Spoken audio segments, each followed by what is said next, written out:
श्वासों को स्थिर करने की प्रक्रिया प्राणायाम है। और श्वासों को स्थिर क्यों करना है, क्योंकि बात अगर समझ में नहीं आएगी तो फिर आप लोग यूं ही चीज़ें उल्टे सीधे कर्म में करते रहोगे।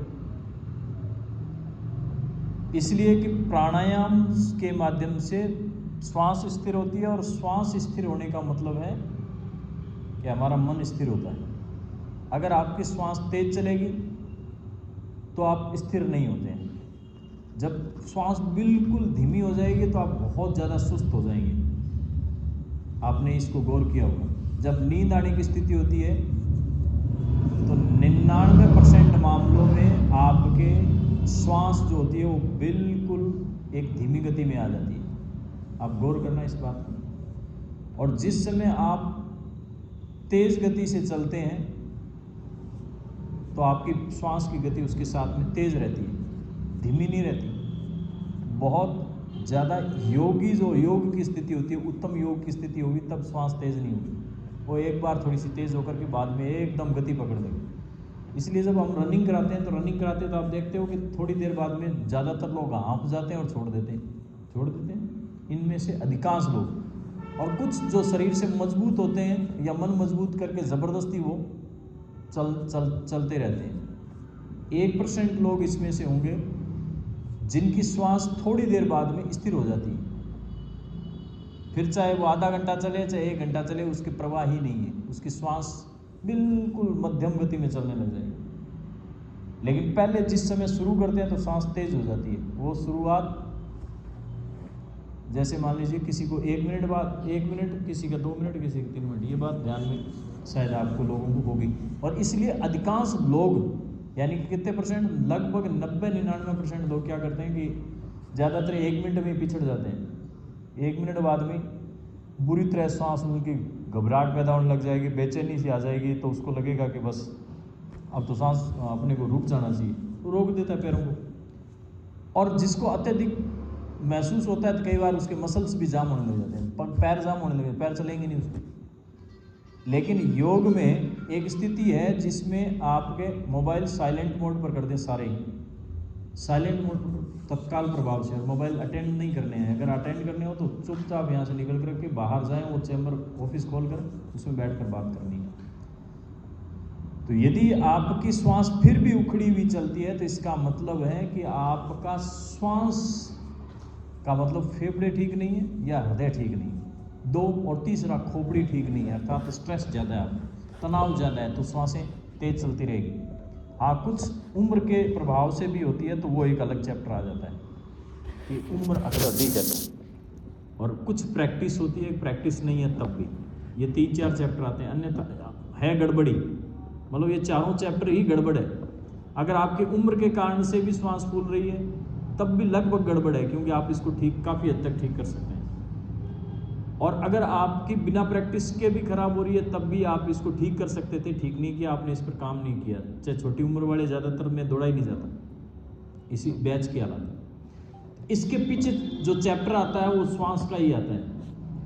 और आपके जितने भी कार्यक्रम, जितने भी घर गृहस्थी काम धंधे जितने भी करते हो, तो उसमें भी श्वास का ही रोल होता है सारी जगह ही। मन जो ठीक रहता है वो श्वास से ही ठीक रहता है। मन अगर खराब होगा, उचाट होगा, तो इसके पीछे भी आपकी श्वास गड़बड़ हो जाएगी। तो श्वास का बहुत बड़ा डिस्क्रिप्शन है, जिसमें जैसे एक नाक से सांस चलती रहेगी तो मन खराब होने लग जाएगा। 1 से 1-1.5 घंटे चल सकता है, उसके बाद में ऑटोमेटिक नाक दूसरी में चेंज हो जाना चाहिए। यानी कि इस नाक से अगर सांस ले रहे हो ज़्यादा, ऐसा होता ही है। हम लोग जितने भी सांस लेते हैं तो उनकी दोनों सांसें, दोनों नाक बराबर मात्रा में श्वास नहीं लेती है, ना छोड़ती है। एक नासा जो है वो ज़्यादा तेज गति से सांस लेगी, छोड़ेगी, दूसरी नासा जो लगभग आंशिक या पूर्ण बंद रहेगी। कई बार आपके ऐसी, अब अगर आपका मन खराब होगा, आपका पेट खराब होगा, आपका शरीर खराब होगा, तो ऐसी स्थिति में एक नाक से ज़्यादा टाइम तक सांस आना चालू हो जाएगा। इसका मतलब है आगामी दिन में, अगर ये यदाकदा हो तो आगामी घंटों में आपका बीमार होना तय है कि या तो जुकाम लग जाएगी, या बुखार होने वाला है, या शरीर टूटने वाला है, या शरीर में कोई अन्य विघ्न आने वाला है। तो फिर एक ही नाक से कंटिन्यू सांस चलेगा, फिर वो चाहे बाएं से चल ले चाहे दाएं से, दोनों से ही चलना गलत है। ये 1-1 घंटे में बदलते रहते हैं, 40 मिनट से लेकर 1 घंटा। कुछ समय ऐसे भी हैं जिनमें ज़्यादा देर तक स्वर चलते हैं ऐसे। इनके साथ हमारा मन चलता है। तो अगर एक नाक अगर अधिक समय तक चलेगा तो श्वास के कारण से आपका मन भी वैसा ही हो जाएगा। मतलब अगर आपकी सांस ठीक नहीं चल रही है, बायां ही बायां चल रहा है, तो ऐसी स्थिति में शरीर ठंडा होने लग जाएगा। ठंडे तासीर में होते ही ब्लड प्रेशर लो होगा और आपकी एनर्जी लेवल लो हो जाएगा। एनर्जी लेवल लो होते ही आपको नेगेटिव, अगर आप में थोड़ी सी भी एंजाइटी डिप्रेशन है तो नेगेटिव आने चालू हो जाएंगे। आपको थॉट बहुत ज़्यादा नेगेटिव हो जाएंगे। आपको लगेगा ज़िंदगी कुछ नहीं, ये सारा कुछ ये ऐसा है वैसा, ये थोड़ी सी किसी ने कुछ बात कह दी तो तत्काल नकारात्मक जाएगी ज़्यादातर मामलों में, अगर बायां नाक अधिक लंबे समय तक चलता है। ऐसे ही अगर दायां नाक अगर तेज गति से चलता रहे, एक ही नाक से सांस आती रहे, तो ऐसी स्थिति में थोड़ी देर बाद में, थोड़े समय में, अगर ये 2 घंटे चल गया, 4 घंटे चल गया, तो ऐसी स्थिति में आपको टिकाव ही नहीं आएगा। आप लगातार एक्टिव हो जाएंगे और कई बार इतना एक्टिव हो जाएंगे कि आपका ब्लड प्रेशर, अगर उम्र थोड़ी ज़्यादा है तो ब्लड प्रेशर हाई होने लग जाएगा। ब्लड प्रेशर हाई होगा तो आप एंजाइटी क्या आ जाएंगे, क्रोध आने लग जाएगा आपको तेज गति से, लड़ना झगड़ना, ऐसी स्थिति। या तो उस समय ऐसा काम कर रहे हो, दौड़ना फांदना तो चलेगा। अगर उस समय आप किसी के साथ वार्तालाप करोगे तो तत्काल उसमें हट करने लग जाओगे, जिद करोगे बात पर, नहीं ऐसा ही होता है, नहीं ऐसा ही होता है, चाहे आपको पता हो नहीं हो, आप जिद करने लग जाएंगे बातों में। ये किसके कारण से हो रहा है कि आपकी श्वास जो है एक साइड वाली तेज हो गई है, उसने बदल दिया आपका मुंह, व्यवहार बदल दिया, और व्यवहार के कारण से आप ऐसा, मतलब हर चीज़ में प्रभाव है। आप टॉयलेट गए हैं तो आपको अगर बायां नाक चल रहा है तो टॉयलेट लगेगी नहीं, आपका उस समय जो मोशन होगा वो बिल्कुल स्लो हो जाएगा, रुक जाएगा, कब्ज होने के चांस ज़्यादा। अगर उसी समय अगर आपका दायां नाक चलता है तो आप मोशन ठीक कर सकते हैं। अगर आप भोजन कर रहे हैं और उस समय अगर आपका दायां नाक चल रहा है तो भोजन की पाचन शक्ति बढ़ जाएगी ज़बरदस्त तरीके से। अगर रात्रि के आप सो रहे हैं, रात्रि को वैसे तो स्वर चलना चाहिए दायां, अगर दायां स्वर चल रहा है, नाक दाईं चल रही है, चलाने की भी विधि है, तो ऐसी स्थिति में रात्रि गजब की जाएगी और आपका रात्रिचर्या ठीक रहेगी और सुबह दिन भी आपका अच्छा जाने की संभावना है। दिन में ज़्यादातर बायां स्वर चलता है। इसी प्रकार से मौसम से भी प्रभावित होते हैं, इसी प्रकार से आपकी बहुत सारी क्रियाओं से प्रभावित होते हैं, खान पान से प्रभावित होते हैं और विचार से प्रभावित होते हैं। अर्थात हमारे सृष्टि का जो चक्र चलता है वो सारा का सारा श्वास के इर्द गिर्द चलता है। श्वास मन से जुड़ा हुआ है, श्वास के साथ मन जुड़ा हुआ है, मन से सांस जुड़ा हुआ है। हम जो रोजाना प्रक्रिया कर रहे हैं वो प्रक्रिया उस प्राणायाम करते हैं। प्राणायाम, कपालभाति, अनुलोम विलोम, भस्त्रिका, ये सब प्राणायाम के विभिन्न प्रकार हैं। इनकी बहुत सारी स्टेजेस हैं जिनके माध्यम से हम बहुत सारी स्टेज को प्राप्त करके मन की, अब करना क्या है इनका, तो हमें इनका उपयोग करना भी आना चाहिए। कि ये कपालभाति करा, क्या मतलब हुआ मेरा, मैं तो रोज कर रहा हूँ कपालभाति, आज भी किया, कल भी किया, 15 दिन से किया, 2-6 महीने से कर रहा हूँ। कपालभाति या अनुलोम विलोम से आपकी नाड़ी शोधित हो जाती है। ये नाक के छिद्र जो है बंद नहीं रहते, वैसे तो नाड़ी शोधित रहेगी तो इनमें श्वास तकनीकी कारणों से नहीं रुकेंगे। जैसे जुकाम से, एलर्जी से नाक बंद हो जाते हैं कई बार, तो ये संभावना घट जाएगी, तो ये नाक बंद नहीं होंगे। नाक बंद नहीं होंगे तो सांस ठीक चलती रहेगी। सांस चलेगी तो जिस स्वर को चलना है उस समय वो चलेगा, जिसको नहीं चलना है उस समय नहीं चलेगा। एक तो दूसरा, अनियमित श्वास नहीं होंगे, कभी तेज कभी धीमे कभी तेज, तो ये मूड को स्विंग करते रहेंगे साथ साथ, टेम्पर कभी हाई कभी लो, कभी हाई कभी लो, ऐसा चलने लग जाएगा। इन सब से इतर अब इस सारी स्थिति के लिए हम बार बार कपालभाति, भस्त्रिका, ये वो अभ्यास करते हैं। बहुत सारे नाड़ी के प्रभाव हैं, वो बहुत लंबी चौड़ी बातचीत है, वो इतना हम डिस्कस नहीं करेंगे। घुमा फिरा करके मतलब कि ये इतने जो अभ्यास के, इन सब से आपको समझ में क्या आया, ये समझने के लिए हम करते हैं ध्यान का अभ्यास। और ध्यान किस पर करते हैं हम, श्वासों पर ध्यान केंद्रित करते हैं। और श्वासों पर ध्यान केंद्रित करने से मन टिकाव में आता है। श्वास पर ध्यान केंद्रित करने से मन टिकाव में आता है। और श्वासें पर ध्यान करना विश्व की सबसे तेज तकनीक। विश्व की जितनी भी ध्यान पद्धतियाँ, एक नहीं है, ध्यान के प्रकार बहुत हैं, हजारों प्रकार के ध्यान लगाने के तरीके हैं। कोई किसी धर्म में किसी व्यक्ति के द्वारा, किसी ऋषि के द्वारा, किसी संत महात्मा के द्वारा, किसी सामान्य व्यक्ति के द्वारा अलग अलग तरीके से इजाद किए गए तरीके हैं कि भी ऐसे करेंगे तब भी ध्यान लग जाएगा, ऐसे करेंगे तब भी ध्यान लग जाएगा। लग क्यों जाएगा और किस लिए लगाना है, तो ध्यान इसलिए लगाना है कि हम ज़्यादातर हमारा ध्यान जो जाता है वो बाहर की तरफ रहता है। अगर अभी आपको छोड़ देंगे, खाली छोड़ देंगे 2 मिनट के लिए, तो 2 मिनट में खाली छोड़ते ही आपने, अच्छा वो उसने क्या कहा, उसने क्या कहा, वो ऐसे कैसे हुआ, ये कपड़े का, मतलब अपने पूछ लेंगे, कपड़े का पूछ लेंगे, रिश्तेदारी का पूछ लेंगे, कोई अगर कल मिला था उसका पूछ लेंगे, कोई घटना घटी तो उसका पूछ लेंगे। मतलब अपने पास में हज़ारों चैप्टर हैं जिन पर हम एक दूसरे से बात कर सकते हैं। कुछ नहीं तो ऐसे ही हंसी ठिठोली कर लेंगे। असल में वो आपके वेस्टेज ऑफ द टाइम। असल में उनमें से कोई न कोई बात आपको उल्टी लग जाएगी। जैसे किसी ने कहा अच्छा तूने ज़्यादा मत कर है सालिते में, तो नाराज़गी होगी, नाराज़गी होते ही वो फिर उसके गेड़ चढ़ जाएंगे कि तूने मेरे को ऐसे कैसे कह दिया। मतलब बातें करते करते ही हम उसमें से हो जाते। ऐसा ही घरों में, ऐसा ही बिजनेस में, ऐसा ही हर जगह पर हमारे साथ में होता रहता है। या किसी ने प्रत्युत्तर मांगा, कोई बोल रहा है कि ऐसे करो, और हम उसको सुन ही रहे हैं क्योंकि हम अपनी गाथा में लगे हुए हैं, तो हम उसकी जो असल में जिसके साथ में बात करनी चाहिए बात ही नहीं कर पाते हैं, है ना। होता है सारा दिन यही चलता है हमारा झमेला ही। पढ़ाई करनी है स्टूडेंट को, वो पढ़ाई तो नहीं, और झमेले संसार वाले उसके चारों ओर चलते रहेंगे। ऐसे ही किसी को घर गृहस्थी के काम करने लगे, वो काम वाला तो थोड़ा चैप्टर है, दूसरे वालों के चैप्टर ज़्यादा है। फलानी ने ऐसे कहा, फलाने ने ऐसे कहा, उसने ऐसे कह दिया, सुबह ये बात हुई, आज ये कर दूंगा, शाम को ये हो जाएगा, सुबह मैंने ऐसे कर दिया।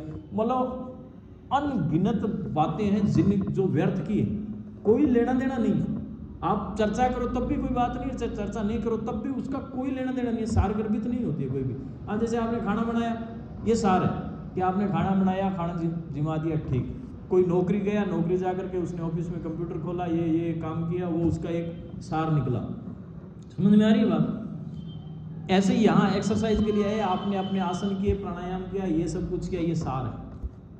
लेकिन सारहीनता क्या है, यहाँ आए, बैठे, बातें करी, इधर उधर की गप्पें चारों ओर की करी, तो 1 घंटे का जो टाइमिंग था, 1 घंटे में से हमने यूटिलाइज किया, आधा घंटा ही नहीं किया, और आधा पौना घंटा हमने खराब करके फिर निकल ली। सार कुछ नहीं, थोड़ा मज़ा आता है, थोड़ा सा आनंद आ जाएगा, क्षणिक सुख आएगा, लेकिन आगे वाले दुख ही दुख हैं, क्योंकि क्षणिक सुख में आपने अभ्यास नहीं किया, प्रैक्टिस नहीं की, तो आप पार बोल गए। ऐसा ही जैसे यहाँ आप लोग आते हैं, तो आप में से कोई मुझसे कभी भी योग पे प्रश्न नहीं करता है, कोई प्रश्न नहीं।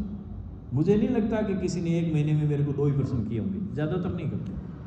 आए जैसे इसके लिए मैं टर्म अगर गलत यूज़ करूँ तो, कि जैसे मूर्खों का कोई बाड़ा हो और उसमें सारे आ जाएं, आकर के उनको कोई दे दे कि ये पत्तड़ लगी है, ये पत्तड़ जीम लो, और फिर पार, वो अपना पत्तड़ जीमे पार निकल गए। तो 2 ही चीज़ हो सकती है, या तो अत्यधिक ज्ञानी बहुत ऊंची स्टेज में होते हैं तो उनको समझने की जरूरत नहीं होती है, और दूसरी स्टेज आप जानते हैं। हाँ, तो मतलब तो भला करने आते हैं तो भला करें इन चीज़ों को। अब बात क्या थी कि वो बात तो याद रहती नहीं, कभी किसी को ये बात ही नहीं आती कि ये अपने को कोई पूछना है कि इस बात पर अपने बारीकी से जाने कि ये क्या है, इसको क्यों करें, इसको करा तो मैंने करा तो सही करा, गलत करा, क्या इसमें और बढ़ सकते हैं, क्या इसमें मेरे को और रिजल्ट मिल सकते हैं, कभी नहीं आएंगे। हाँ, बाहर जा कर के मैं रोज़ योगा जाता हूँ, और जा कर के उल्टी सीधी बात कर देंगे, मेरे नहीं फ़ायदा नहीं मिला अभी तक, मेरे तो शरीर में कोई फ़ायदा नहीं, मैं रोज़ जा रहा हूँ। या कोई कह देगा मेरे 2 किलो वजन कम हो गया, कोई कहेगा मेरी तबीयत ऐसे ठीक हो गई, बस। तो आए तो थे जोरदार चीज़ के लिए, और ले लगा कर यहाँ पत्ते आमों के लिए आए थे, आम लेने के लिए, और आए तो लेकर के यहाँ देखे पत्ते पुत्ते इधर उधर के पड़े, तो पत्ते पुत्ते लेकर के पार बोले रहो, आम तो चखे नहीं। तो आम चखने के लिए जो है प्रयास करा करो। इसके लिए आपको जो है थोड़ा अपने आप पर ध्यान में करा करो। बाहर वाला जो बाहर चल रहा है ना कार्यक्रम, उससे रोक करके थोड़ा भीतर की तरफ भीतर उतरो, अपने अंदर ही उतरना है, बाहर नहीं। आप जैसे ही भीतर अच्छी तरह से उतरने लगते हो तो बाहर वाले आपकी तरफ भाग कर आने लग जाएंगे। मतलब बाहर से जितने भी आपके चाहे रिश्तेदार, नातेदार, जानकार, मित्र, मंडली कोई भी है, वो लगातार आपके संपर्क में ऐसे आने लग जाएगा जैसे किसी मैग्नेट के पास में लोहे के कण एक दूसरे खिंच करके अपने आप ही आने देंगे। बीच में मैग्नेट रखो तो आसपास अगर कण पड़े होंगे ना कहीं से भी, तो सटासट चिपकते जाएंगे, उसके साथ में चिपकने लग जाते हैं। क्यों? क्योंकि आपके एनर्जी का जो है प्रभाव दिखने लग जाता है। आपको कहने की जरूरत नहीं कि मैं अच्छा हूँ, बताना नहीं पड़ता कि मैं अपने मुंह में बैठूँ बना के मैं अच्छा हूँ, मेरे में ऐसे गुण हैं, आप मेरे को जाने नहीं, मेरे को पहचाने नहीं, आज तक आपने मुझे समझा ही क्या है, आप मेरे को जानते नहीं है, मेरी भावनाओं की कदर नहीं है, मेरी तो कोई इज्जत ही नहीं है। ये शब्द हम ज़्यादातर यूज़ करते हैं हम सब लोग, कोई ऑफिस में, कोई घर में, कोई परिवार में, किसी कोई पति के सामने, कोई पत्नी के सामने, कोई बच्चों के सामने, कोई परिवार वालों के सामने। समाज वालों ने मेरी कदर ही नहीं समझी, मेरी पत्नी ने मेरी कदर नहीं समझी, कोई पति ने समझी नहीं, समझ रहे हो बात? ये ज़्यादातर हम सब शब्द यूज़ करते हैं, मेरी कदर ही नहीं है, इनको किसी को कदर नहीं। अब आप दोषारोपण जो कर रहे हैं वो दोषारोपण गलत कर रहे हैं। आपने अपने आप को प्रकट ही नहीं किया, जैसे ही प्रकट करेंगे तो क्या पता नहीं है किसी को कि गुलाब का फूल खुशबू के लिए उसको जाना पड़ेगा कि जाकर के गणेश जी बड़े मंदिर में सूचना दे के मैं गुलाब का फूल हूँ जी, मेरे को तुम खुश सूंघो, ये बड़ी खुशबू मेरे में आती है और फिर मेरे को लेने आओ, तुम वहाँ रहता हूँ मैं, कहना पड़ेगा गुलाब को जाके, है बोलना पड़ेगा, बात करनी पड़ेगी उसको गुलाब को। कभी गाय को जाकर के कहना पड़ेगा कि मेरे दूध होता है, तुम दूध लेने के लिए आना, दूध मेरा बड़ा मीठा होता है, स्वादिष्ट होता है, मेरे दूध। लोग ढूंढते हैं, कीमत लगाते हैं, खरीद कर लाते हैं, समझ लो। ऐसे ही हम सब अच्छी अच्छी चीज़ों के लिए किसी भी प्रकार से उनको अपना प्रचार करना ही नहीं पड़ता, वो प्रचार ऑटोमेटिक उसकी खुशबू फैलेगी फैलेगी। और अगर कहीं बदबू रखी हुई है तो उसके लिए प्रचार थोड़ी करना पड़ेगा, कहीं गंदगी बदबू पड़ी है तो प्रचार थोड़ी करना पड़ेगा, गंदगी टकाटक फैलेगी अपने आप। अब चीज़ों में अपने को करना क्या असल में, अब ये बात आपने ध्यान से सुन ली, ये तो अब जितनी आपके जहन में जाएगी वो जाएगी, नहीं जाएगी तो नहीं जाएगी। अब अपनी श्वास पर आप ध्यान केंद्रित करें, आपके पास है आपकी सांस है, आपको ध्यान केंद्रित करना है। फिर आप एक धीरे धीरे एक स्थिति में चले जाओगे, अगर ज़्यादा हिलोगे डुलोगे नहीं और ज़्यादा आंखें नहीं खोलोगे तो आपको केवल श्वास पर ध्यान करना है। पहले तो आपको करना है, खुली आंख से क्या है तो आराम से सीधे बैठो, ऐसे रीढ़ की हड्डी सीधी रहनी चाहिए, ऐसा रीढ़ की हड्डी थोड़ी सी स्ट्रेट रहती है, गर्दन उसके सीध में रहनी चाहिए, पीछे से ज़्यादा झुके हुए नहीं, आगे पीछे नहीं, एक स्थिति। तो हमारे जो एनर्जी चैनल्स होते हैं वो यूँ चलते हैं रीढ़ की हड्डी के साथ साथ ब्रेन की तरफ, ब्रेन से सीधा हम ब्रह्मांड से जुड़े हुए होते हैं। तो सीधे बैठे आराम से, ठाठ से बैठ लिए। अब अपनी श्वास पर ध्यान केंद्रित करें। ध्यान केंद्रित क्या करना है तो आपको ऐसे सांस का पता नहीं चलेगा, एक सांस लें और थोड़ी सी उस श्वास को रोक लें और फिर धीरे धीरे इसको छोड़ दें। ये ज़्यादा स्पष्ट बात है, समझ में आ रही होगी। जिससे 2 सेकंड रुके तो ठीक, 3 सेकंड रुके तो ठीक, 4 सेकंड रुके तो ठीक, फिर दोबारा श्वास भर लें। आंख चाहे खुली रखें, कोई इशू नहीं, कुछ देर खुली रखें आप, और फिर वापस छोड़ें। बात समझ में आ रही है? ये बात स्पष्ट है सबके? आंख खोल लो एक बार, आंख में ध्यान करने की जरूरत नहीं, एक बार आंखें मत बंद करो क्योंकि विचार चालू हो जाएंगे आपके उल्टे सीधे। ये बात समझ में आ रही है क्या? किसी को समझ में आ रही है कि नहीं आ रही? पीछे सबको बात समझ में आ रही है कि सांस आप लेते हैं तो कैसे लेते हैं और छोड़ते हैं तो कैसे छोड़ते हैं। अगर आप इनको इस पर ध्यान केंद्रित करना बंद कर देंगे तो भी श्वास चलेगी। ये तो आप ले रहे हैं, बताने के लिए मैं कह रहा हूँ। अगर ना भी बताएं और ना भी आपको कहें तो श्वास आपकी चलेगी चलती है, पता है ना? ये तो भी आपके लेने या न लेने से भी श्वास कंटिन्यू चल रही है। इनके बीच में एक गैप है, सांस के बीच में, जैसे एक सांस गई लो तो ये एक गैप होता है, फिर छोड़ दो, फिर इसके बीच में गैप, फिर लो, फिर छोड़ो, फिर लो, फिर छोड़ो, फिर श्वास भरो, फिर श्वास को धीरे धीरे छोड़ो, फिर श्वास भरो,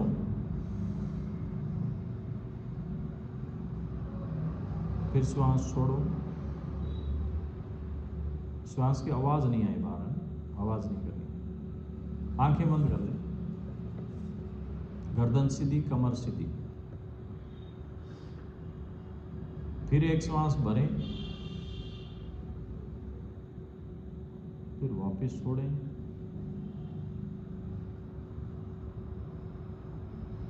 फिर श्वास भरें,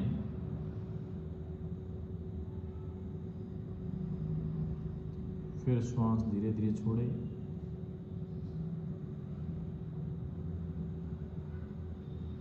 फिर श्वास भरें,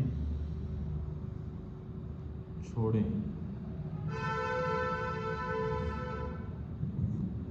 श्वासों के बीच में एक गैप है, एक सांस और दूसरी सांस जब आती जाती है तो इनके बीच में एक गैप रहता है। उस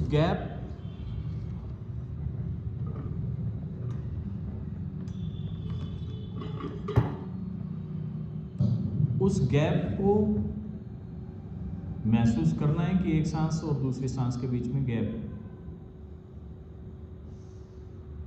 अब आप अपने आप ही श्वास लें, क्योंकि हर एक की श्वास की लंबाई कम ज़्यादा होती है,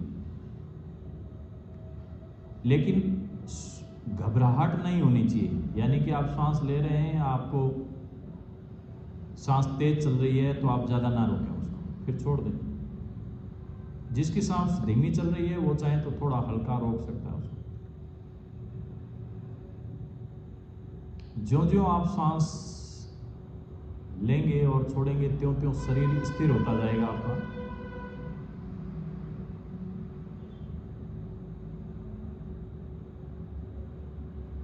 कुछ लोगों का शरीर ज़्यादा स्थिर होगा तो उनको श्वास की ज़रूरत पड़ेगी भी नहीं, अर्थात उनकी श्वासें धीमी चल रही है। धीरे धीरे ये श्वास धीमी होती जाएगी आप।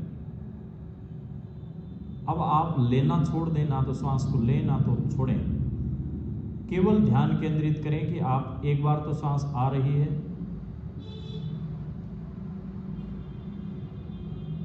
और एक बार श्वास जा रही है।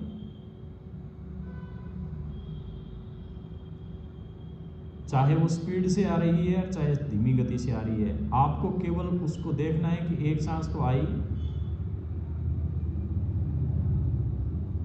और दूसरी श्वास छूट गई, फिर आई, फिर श्वास छूटी।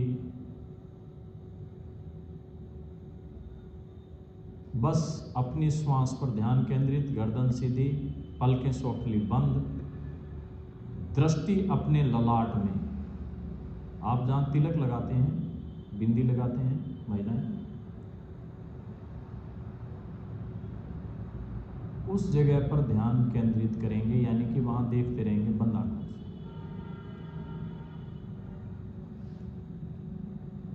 धीरे धीरे श्वासें धीमी होती जाएगी, आपके मन में तरह तरह के विचार आते रहेंगे, जाते रहेंगे। आने दें, जाने दें। उनके साथ चिपकना नहीं है, किसी विचार के साथ बाहर नहीं जाना है। कि मान लीजिए कोई विचार आ रहा है और वो लंबे आपको इधर उधर ले जा रहा है, तो आप अपने श्वास पर वापस आ जाएं कि मैंने अब के बार सांस को नहीं देखा है। धीरे धीरे श्वासें और धीमी होती जाएगी, पलकें सॉफ्टली बंद, ललाट में सलवटें ना हो, पलकों में भी कोई कसावट नहीं, आंखें बिल्कुल आराम से बंद। सांस ना तो लेनी है ना छोड़नी है, उन पर केवल ध्यान केंद्रित करना है। ना तो लेने पर फोकस ना तो छोड़ने पर फोकस, केवल देखना है।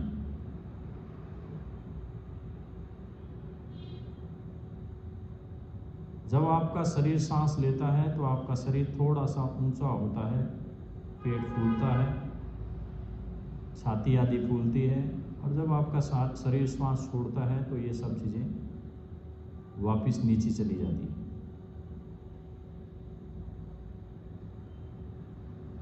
अपना ध्यान अपने ललाट पर केंद्रित रखें। यहाँ आपको डार्कनेस सा ही दिखाई देगा, अंधेरा सा ही दिखाई देगा, या कुछ भी नहीं दिखाई देगा, लेकिन धीरे धीरे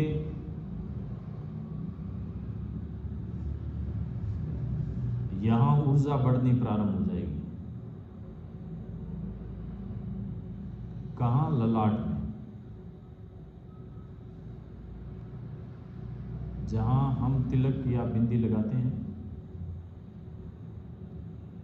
यह स्थान आज्ञा चक्र का स्थान है।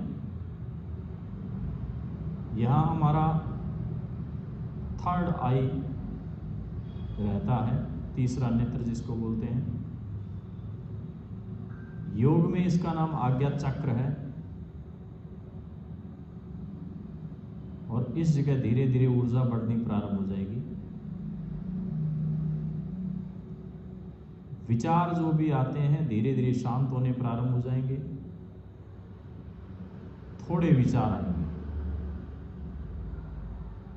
उनसे संघर्ष करने की आवश्यकता नहीं है। विचारों को आते हैं तो आने दें, जाते हैं तो जाने दें। आप केवल दृष्टा भाव से, जैसे आप सड़क पर खड़े होकर के रोड की तरफ देखते रहें, कभी इधर का साधन आया, कभी उधर का साधन आया, आपको उनसे कोई मतलब नहीं। वो साधन आ रहे हैं, फिर जा रहे हैं, आ रहे हैं, जा रहे हैं। ऐसे ही विचारों को साधन की तरह समझें कि वो आ रहे हैं, जा रहे हैं, आ रहे हैं, जा रहे हैं।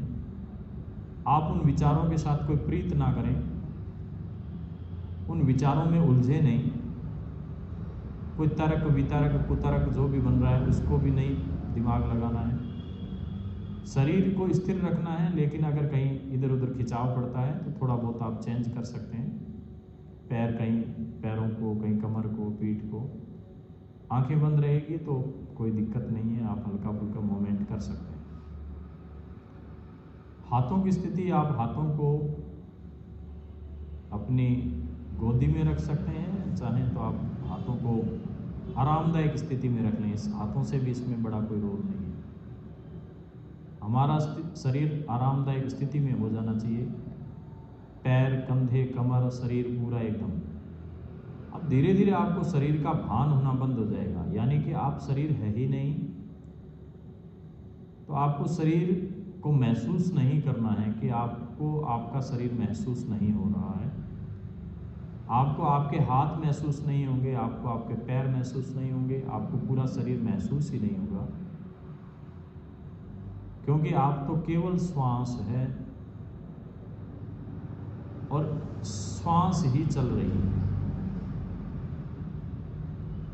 और श्वास हमेशा खोखलेपन में चलती है, तो ये शरीर के खोखले भाग से होकर के श्वासें आ रही जा रही है। इसलिए ये चिपकी हुई नहीं है, कहीं नाक में भी नहीं, मुंह में भी नहीं, गले में भी नहीं। ये सांसें ब्रह्मांड से भीतर जा रही है, भीतर से ये श्वासें बाहर जा रही है। बस आवागमन है। और आपका शरीर बिल्कुल ढीला होता जा रहा है, लेथार्जिक सा होता जा रहा है। आपके शरीर का तनाव मुक्त होता जा रहा है और आप बहुत ही आनंद की स्थिति में जाते जा रहे हैं, क्योंकि आपके किसी भी अंग को इस समय काम नहीं करना पड़ रहा है।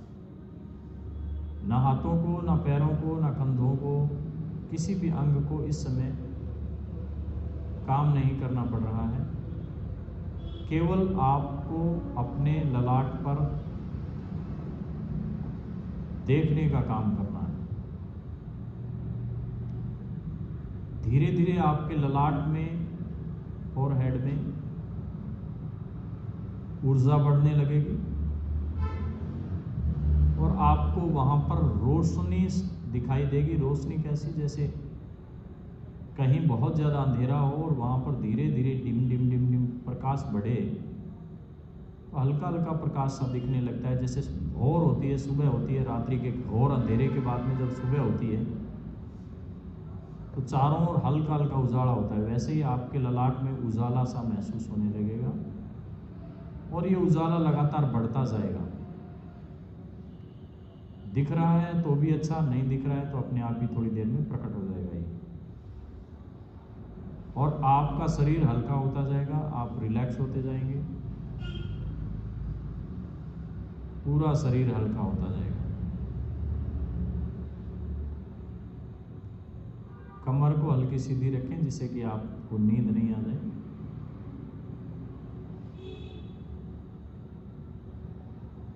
अपना पूरा ध्यान ललाट में,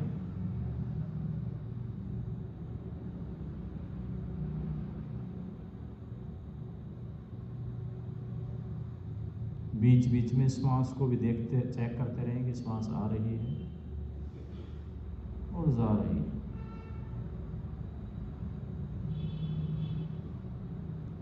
ये जो श्वास आ रही है और ये जा रही है, ये डायरेक्ट आपके शरीर की ऊर्जाओं को टच कर रही है। इससे आपके ललाट में ज़्यादा ऊर्जा बढ़ती जाएगी।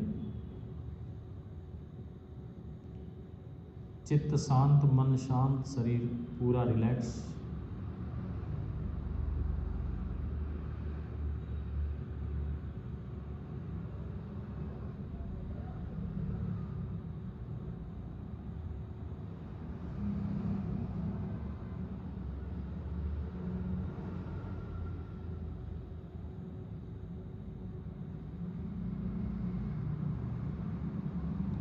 आपको केवल अपने ललाट में देखना है।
अपना पूरा ध्यान अपने ललाट पर, और कुछ भी सोचने की, देखने की आवश्यकता ही नहीं है। ये समस्त कार्य अपने आप ही होते जाएंगे और आप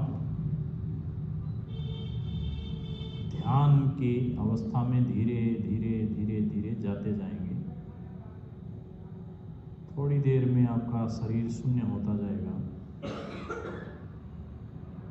आपकी मांसपेशियों का तनाव, आपके शरीर का तनाव, आपके हृदय का तनाव, आपके फेफड़ों का तनाव, मस्तिष्क का तनाव मुक्त होता जाएगा।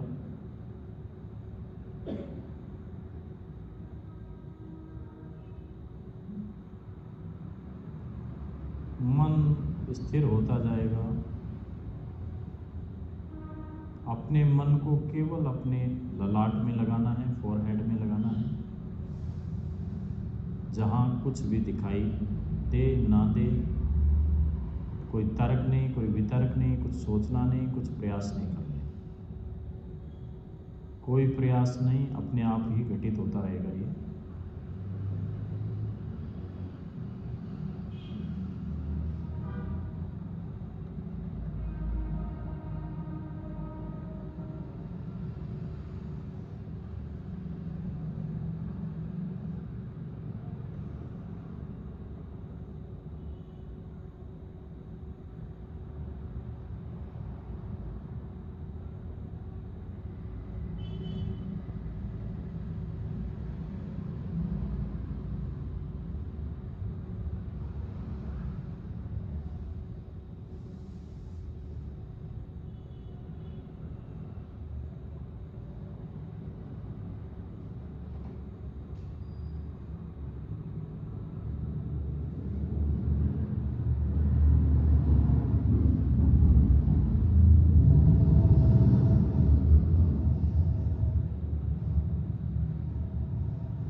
बाहर की कोई भी आवाज़ आपको जो भी सुनाई देगी तो उस आवाज़ से आपका कोई संबंध नहीं है, उसको लेकर के कोई प्रतिक्रिया नहीं।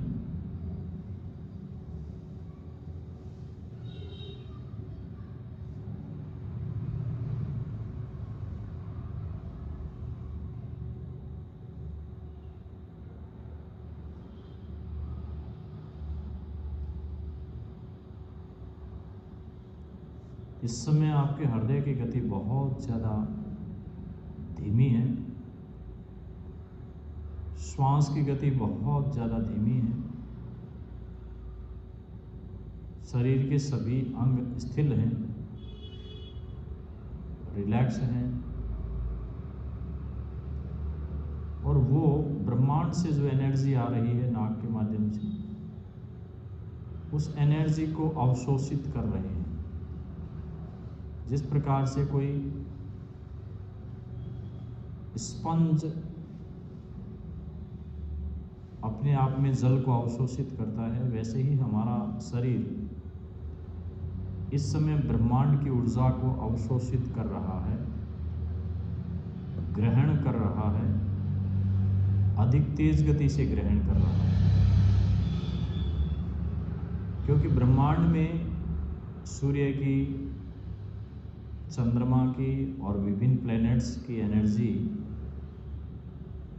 हर समय विद्यमान रहती है, और बड़े बड़े उपग्रह, ग्रह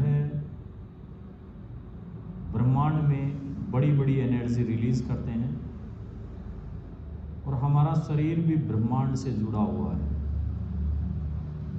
हम भी उसी की वजह से प्रकाशित होते हैं। तो हमारा शरीर लगातार ब्रह्मांड से ऊर्जा को अवशोषित कर रहा है, अपने भीतर भर रहा है। तो हमारी एक एक कोशिका में, एक एक शरीर के सूक्ष्म छिद्रों में ब्रह्मांड की पॉजिटिव एनर्जी हमारे भीतर भर रही है, और जो श्वास बाहर जा रही है, जो कि बहुत धीमी है, इसके साथ हमारे शरीर में जो एंजाइटी, डिप्रेशन या शरीर में जो नकारात्मक ऊर्जा है, वो नाक से ब्रह्मांड में स्वतः बाहर जा रही है। स्वतः ही शरीर की ऊर्जाएं, नकारात्मक ऊर्जाएं बाहर जा रही है, और ब्रह्मांड की ऊर्जा आपके शरीर के भीतर आ रही है लगातार।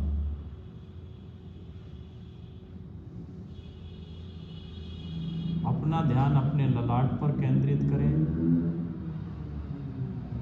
जहां पर आपको ऊर्जाएं महसूस हो सकती है।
अपनी ठुड्डी को थोड़ी सी ऊंची रखें, सिर को आकाश की तरफ हल्का सा, जैसे हम छत की तरफ देखते हैं वैसे हल्का सा सिर को ऊपर की तरफ रखें, तो थोड़ा ऊर्जा का प्रवाह और बढ़ेगा।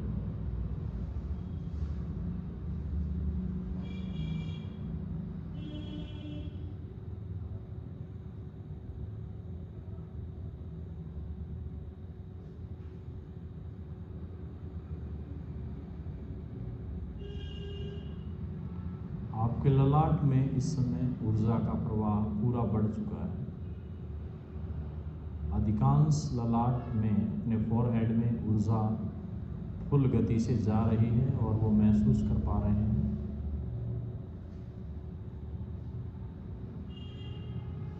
ये ऊर्जा ठीक ऐसे ही है जैसे किसी अग्नि के कुंड से अग्नि निकलती है तो उसकी जो लौ, उसकी जो झाड़ बनती है ऊपर की तरफ, ठीक ऐसे ही ऊर्जा हमारे ललाट से निकल रही है लगातार।